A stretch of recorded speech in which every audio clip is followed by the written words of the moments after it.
Donc je vais vous partager mon vécu à cette époque-là et puis bien évidemment, qu'est-ce qui a fait que du coup j'ai décidé de créer InVibe. Alors qu'est-ce qui s'est passé? Il s'est passé essentiellement que face à ce défi, on s'est rendu compte avec nos collègues des achats que déjà il fallait qu'on se transforme en interne et qu'on se prépare à cette relation avec cet écosystème un peu étrange qu'on ne connaissait pas bien à l'époque. Et comme la plupart des directeurs achats, mes collègues me disaient oui, je suis conscient que j'aimerais bien amener ce que le président nous demande, c'est-à-dire plus de contributions business. Et en même temps, ni eux ni moi, pour être honnête, on n'avait aucune idée de comment concrètement mettre en place ça. Les idées paraissaient claires, mais la pratique était beaucoup plus compliquée. Alors, on a commencé à faire un travail. Alors, sur le plan stratégique, on a commencé à mettre sur le papier un certain nombre de changements, de langage, de lexique, mais qui cachait derrière des transformations culturelles et même carrément managériales, qu'à notre avis, il fallait adopter pour pouvoir être prêt à cette transformation. Je vous en ai listé un certain nombre, je ne vais pas toutes les commenter, mais grosso modo, on s'est rendu compte, par exemple, que quand on rencontrait ces startups ou ces acteurs un peu bizarres, si on leur adressait la parole en disant nous, on fait ça, qu'est-ce que vous pourriez faire pour nous? Rien qu'en disant ça, on les perdait sur la route. Donc, on était là, on s'est dit non, en fait, il faut qu'on parle d'écosystèmes de partenaires. Le mot prestataire, alors certains ne savaient même pas ce que ça voulait dire, d'autres nous disaient ah bon, vous nous voyez comme un prestataire. Enfin bref, on n'était pas assez sexy à leurs yeux avec ce langage. Et puis, peut-être plus important encore, on se rendait compte que nous, la première réaction qu'on avait, puisqu'on ne les comprenait pas bien, on les trouvait différents de nos fournisseurs habituels, en fait, on raisonnait en nous posant des questions plutôt sur le risque. On se disait, est-ce qu'on va pouvoir travailler avec eux? Est-ce qu'ils ne seraient pas un peu trop petits? Est-ce qu'ils ne seraient pas un peu trop fous? Donc on avait un raisonnement qui était normal, puisque par rapport à nos fournisseurs de l'époque, c'était la bonne réaction. On avait une réaction de raisonnement par le risque, alors qu'en y réfléchissant, on s'est dit, mais en fait, compte tenu du plan stratégique qu'on a tous approuvé, notre vrai enjeu, ce n'est pas tellement le risque, puisqu'on a dit dans le plan stratégique que si on ne faisait rien, on allait mourir. Finalement, le risque, c'était plus de rien faire que de tenter de faire quelque chose de différent. Sur le plan opérationnel, on a fait le même travail et on s'est dit, mais finalement, il y a plein de choses qui sont vraiment en train de changer. Donc, on avait notamment une dynamique assez classique de gestion des appels d'offres pour nourrir des projets, pour trouver des prestataires, des fournisseurs. Et en fait, même dans ce contexte-là, on s'est rendu compte que les startups qu'on rencontrait, elles avaient plutôt l'habitude d'interagir avec les entreprises d'une manière différente. Par exemple, ça servait quasiment à rien qu'on se mette à écrire un RFP long de 40 pages sur une problématique, puisque, les interlocuteurs qu'on rencontrait, en fait, ne comprenaient pas ce qu'on était en train d'écrire. Des fois, ils nous disaient, mais en fait, ce qu'on comprend, c'est que vous avez plein de contraintes, plein de problèmes, plein de questions pour nous, mais on ne comprend pas bien exactement ce que vous voulez faire. Et puis, nous, on est spécialistes de notre domaine, vous avez votre langage, enfin, ce n'est pas à travers ce document, en tout cas, qu'on va pouvoir commencer à travailler ensemble. Et à la fin, on s'est rendu compte que finalement, on était vraiment en train de défricher un nouveau sujet, qui était celui de dire, pour croître, il faut faire différemment, il faut innover. L'entreprise seule, elle ne peut pas le faire.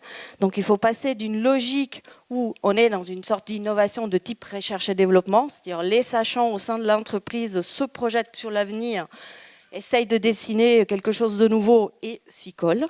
Et puis, un jour ou l'autre, quand on saura ce qu'on veut faire, on ira chercher des fournisseurs éventuellement pour optimiser les coûts. Et en fait, là, on ne pouvait pas raisonner comme ça. On était obligé de dire non, en fait, c'est avec ces étranges sociétés qu'il va falloir travailler, non seulement pour faire, mais aussi pour savoir ce que l'on veut faire et pour décider du comment. C'est comme ça que j'ai touché pour la première fois concrètement en tant que manager au thème de l'open innovation. Et qu'est-ce qui s'est passé? Il s'est passé qu'en fait, j'ai découvert en faisant de l'open innovation que moi, si je pensais qu'une start-up pouvait m'aider parce qu'elle avait une solution innovante. D'ailleurs, souvent on pense aux technologies, mais il ne faut pas oublier qu'une start-up, souvent, elle innove aussi par son business model, pas uniquement par la technologie. En fait, il y avait deux autres éléments que ces entreprises pouvaient nous apporter dans le cadre de notre transformation. Donc, le deuxième, c'est la méthodologie. En fait, la start-up, elle a si c'est une vraie start-up, comme métier essentiel, celui d'innover. Et pour innover, elle applique des méthodologies qu'on n'a pas toujours l'habitude d'appliquer en entreprise. Donc rien que par l'observation et le co-travail avec elle, on avait la possibilité d'apprendre une nouvelle manière de travailler. Et puis, point non anodin et complètement contre-intuitif, au moins à mes yeux, c'est que je suis passée d'un raisonnement avec mes collègues où on se disait « oulala, travailler avec une start-up, c'est risqué », parce qu'ils sont petits, parce qu'on ne sait pas si demain ils sont encore vivants, parce qu'ils sont fragiles, parce qu'ils sont que 3, alors que nous on était 2000, 3000. Puis finalement on s'est rendu compte, oh non mais attendez, on se trompe de débat peut-être. En fait, ce qui est risqué, ce n'est pas la start-up, c'est qu'en fait la start-up est en train de tester quelque chose de nouveau, donc ce qu'elle porte en elle-même, c'est le risque de la nouveauté. Donc de toute façon, si on le faisait nous-mêmes, ce risque-là, on devrait le porter. Et donc finalement, est-ce que les startups qui sont dans la salle ferment les oreilles? Est-ce que ça serait finalement pas une manière d'externaliser une partie de mon risque que de travailler avec elles? Ce qui bien évidemment ne nous empêchait pas de nous dire finalement il y a quand même des règles ou peut-être des bonnes pratiques que l'on peut appliquer pour que si elles m'aident à en innover, si elles portent une partie du risque, je travaille quand même proprement pour protéger mon entreprise comme j'ai l'habitude de le faire.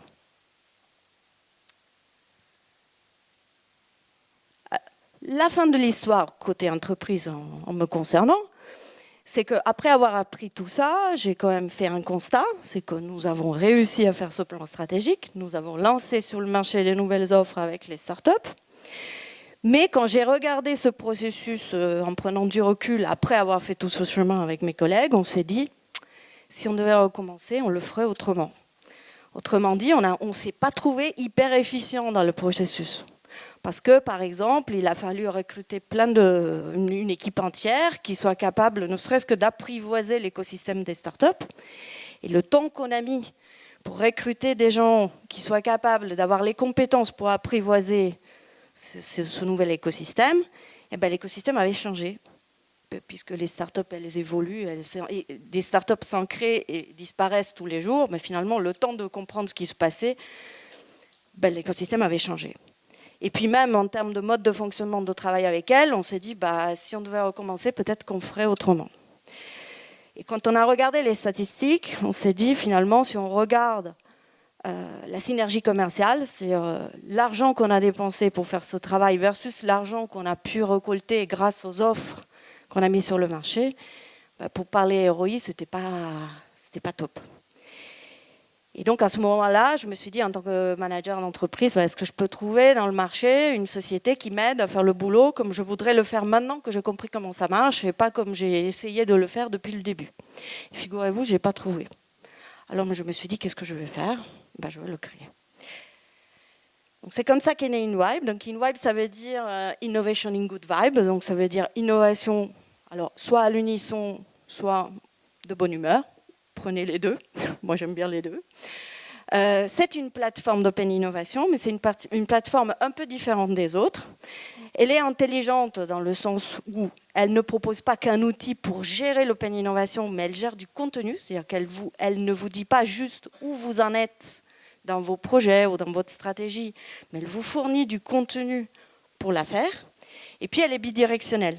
Donc, ça veut dire qu'elle sert aux entreprises pour contacter et travailler avec les startups, celles qui répondent à des vrais problèmes. Et elle sert aussi aux startups, parce que les startups ont un problème miroir. Elles gèrent du risque par définition, puisqu'elles se mettent sur des métiers innovants. Et pour elles, comprendre qui est le bon interlocuteur dans l'entreprise pour essayer de faire du business, c'est un cauchemar. Et donc on s'est dit, si on veut construire quelque chose de pérenne, il ne faut pas qu'on prenne le problème uniquement par le côté entreprise, il faut aussi qu'on regarde qu'est-ce que vit la start-up dans cette interaction. Et seulement au moment où on sera capable de servir les deux côtés, on sera capable d'être un intermédiaire à valeur ajoutée pendant une période longue.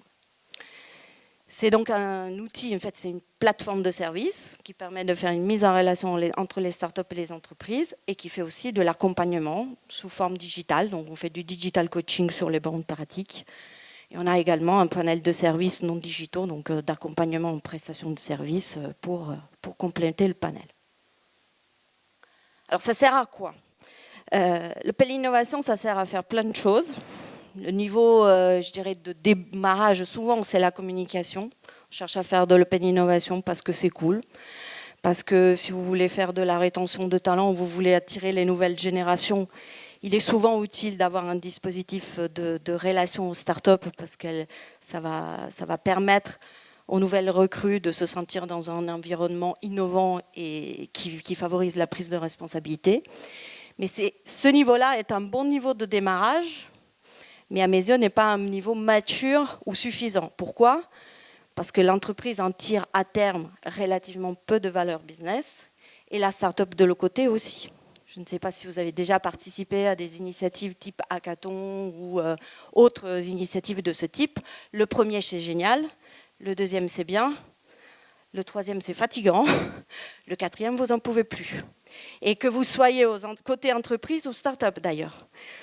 Donc, ça veut dire que c'est un bon ingrédient, mais ce n'est pas suffisant pour faire une bonne recette à terme.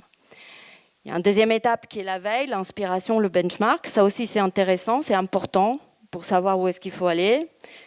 Si vous voulez être garant d'un ROI pour l'entreprise dans ses dépenses vis-à-vis de l'innovation, pareil, il faut aller plus loin. Il faut passer par l'époque, donc par les fameuses phases de prototypage. Et surtout, il faut s'assurer que le but principal soit lancer des offres ensemble. Parce que ce n'est que par une offre commune que vous allez sur de nouveaux marchés et vous générez des revenus, et inversement, que la start-up tirera un bénéfice économique de la relation avec vous, et que donc elle solidifiera son parcours. Il y a aussi l'option, bien sûr, acquisition, donc prise de participation. Nous, on considère que passer par une étape commerciale commune est aussi un garant de succès pour une opération d'equity. Se marier avec une start-up, et je prends ce sujet des deux côtés, avec une entreprise sans avoir jamais essayé de faire du business avec elle, c'est un risque. Alors comment ça marche ? Il y a un point focal dans notre approche qui sert à la fois pour passer de l'idée, donc en langage ASA, du besoin au projet, et qui sert aussi pour aligner les langages avec la start-up, puisque la start-up en général n'a pas le même langage que l'entreprise. C'est ce que nous on appelle un cas d'usage. Je suis quasiment sûre que si vous avez lu des articles sur l'innovation, vous avez entendu parler du cas d'usage d'une technologie, cas d'usage innovant. Et bien, très peu disent qu'est-ce que c'est véritablement derrière. Donc nous on a tenté une définition, en tout cas c'est comme ça qu'on structure notre démarche de sourcing.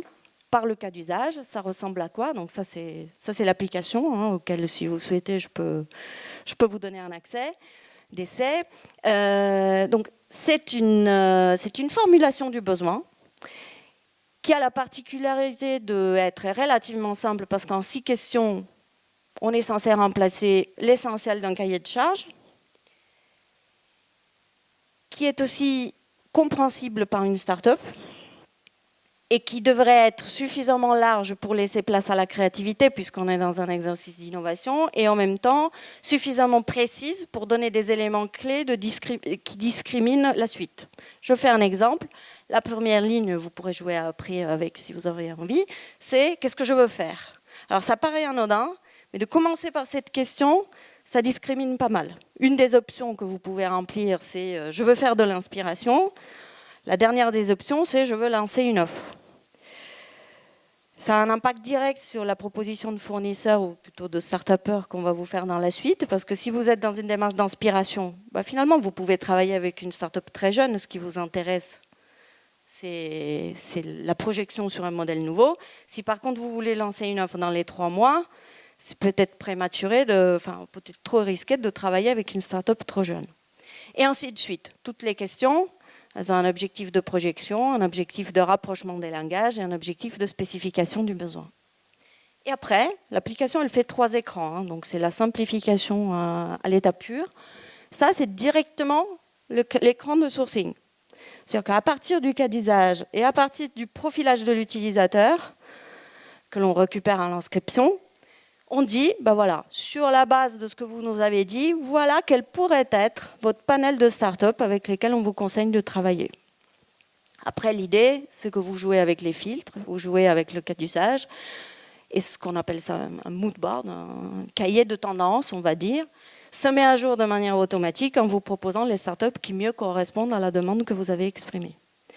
L'accès à l'application est donné à l'ensemble des entités métiers, ce qui permet aussi d'avoir une variété de demandes proposées et une variété de réponses proposées.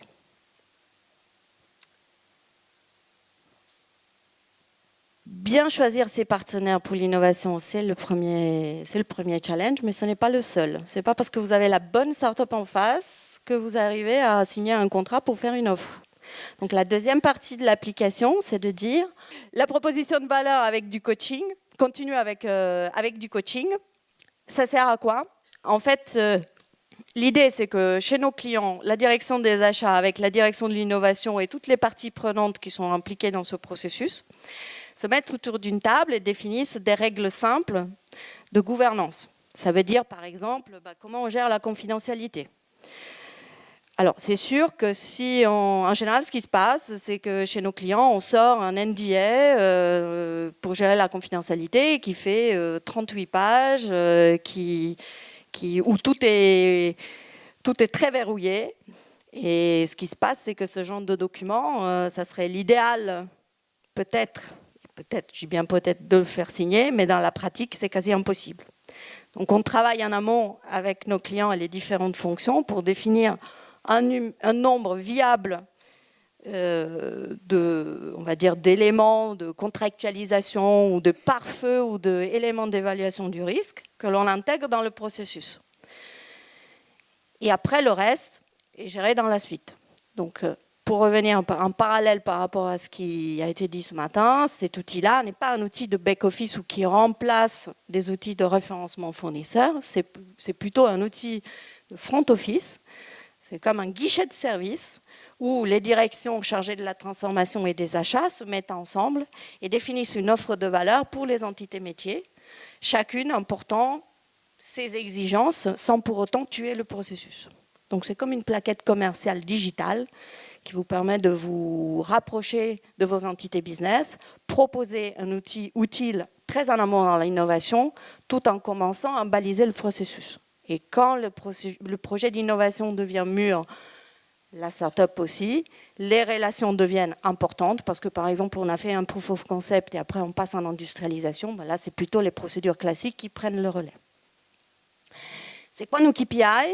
Ce sont les mesures de la performance, c'est très pragmatique. Ce sont 2 critères clés. Après, on a des paramètres supplémentaires que les clients peuvent nous demander de suivre. C'est surtout le temps de contractualisation et le taux de conversion. Les KPI sont très pragmatiques. C'est des KPI de transformation. Donc, grosso modo, vous explorez combien de thématiques avec combien de startups et combien parviennent à un résultat. Et le deuxième, c'est le temps. Parce qu'on considère que finalement, dans l'innovation, aller vite, c'est un critère. Et donc, si on arrive à influencer ne serait-ce que le timing de l'innovation chez nos clients, on aura déjà atteint une grosse partie de l'objectif. Je voulais partager avec vous un cas réel. Donc, un de nos clients, qui est une entreprise industrielle et d'ingénierie nucléaire, donc c'est à peu près facile de le situer. Nous avons auprès de ce client un contrat unique sous le pilotage conjoint d'une direction achat, direction de la transformation et direction de l'innovation. C'est pour nous un cas particulièrement représentatif parce que le fait que ces 3 directions se soient concertées et portent le projet de manière unitaire vis-à-vis des représentants métiers, c'est pour nous une situation de gouvernance particulièrement favorable à l'innovation. Il y a sur ce contrat, sur la plateforme, pour ce client, environ 80 utilisateurs. Et nous avons atteint à la 2e année de contrat avec eux un rythme de croisière qui nous permet de mettre en production, donc ça veut dire soit un pilote significatif en conditions réelles, soit carrément une industrialisation de 1 projet par mois, ce qui est à peu près le double, voire le triple de ce qu'ils étaient capables de gérer avant notre arrivée. Et là, je vous ai listé plutôt d'un point de vue achat quels ont été les bénéfices constatés. Ça, c'est le client qui parle, c'est pas nous. Donc, ils ont clairement constaté une amélioration de toute la partie précision du besoin. Parce qu'en fait, ce qui se passait avant, c'est qu'en fait, on allait chercher les mauvais partenaires, tout simplement parce qu'on n'avait pas vraiment défini ce qu'il fallait faire ou qu'est-ce qu'on voulait faire. Un meilleur calibrage des exigences vis-à-vis des startups. Demander ce qu'il est logique de demander, mais sans tuer ni la start-up ni le projet. Et surtout, le fait qu'on a mis en place un processus industrialisé, malgré le fait qu'on est sur un sujet non industrialisable. Parce qu'une chose est de massifier des contrats ou de chercher une amélioration des coûts. Là, par définition, c'est un sujet d'industrialisation. Mais industrialiser un sujet qui est de l'innovation, où on ne sait pas ce qu'on veut faire, on ne sait pas avec qui, on ne sait pas quand, et on ne sait pas si on va réussir, c'est quand même pas évident.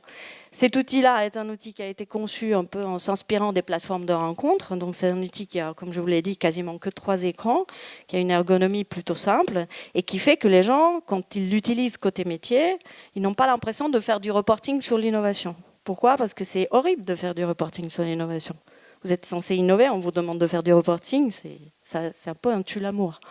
Et en même temps, si on n'a pas de reporting, on ne peut rien faire. Donc en fait, grâce à la plateforme, on sort un certain nombre de paramètres, un certain nombre d'écrans de suivi des projets. Ça permet, par exemple, à la direction des achats et la direction de l'informatique, qui sont souvent dans l'innovation, mis un peu dans la boucle un peu trop tard, et avec des fois des dégâts ou des retards importants en conséquence, d'être préalerté de l'existence d'un besoin. Et donc, de cette manière, on anticipe et on permet à la direction des achats, à la direction de l'informatique de se préparer à l'arrivée d'un nouveau projet ou d'une nouvelle exigence. Et après, on a aussi une partie qu'on partage un peu, par exemple, avec nos collègues d'IVEO, qui est une partie donnée. C'est-à-dire que ce que je n'ai pas dit, c'est comment on récupère les startups, mais je vous laisserai me poser la question tout à l'heure. Mais en fait, on génère à travers cette plateforme un certain nombre de données qui ont un intérêt collatéral et on s'efforce de les réutiliser, de les restituer pour qu'elles soient utiles à d'autres étapes du processus d'achat. Là où on peut vous aider, c'est améliorer l'expérience des parties prenantes, donc améliorer l'expérience que vivent les startups quand elles travaillent avec une entreprise, mais aussi vos interlocuteurs métiers dans un processus d'innovation qui demande néanmoins d'être suivi. Ça permet aussi de manager les achats comme une sorte d'offre de service auprès des entités métiers, et puis bien évidemment d'approfondir le côté données. Comment on fait ça? En traduisant les disais en cas d'usage, pour trouver les startups et pour valider le besoin. On fait ça en s'appuyant sur des bonnes pratiques qu'on fait remonter dans l'application et qui permettent aux utilisateurs d'avoir les bons réflexes au bon moment. Et bien évidemment, on fait ça par le biais de KPI qui vous permettent de suivre le process et la performance et justifier vos investissements. Voilà, c'est terminé. Je vous remercie et je suis là pour répondre à vos questions.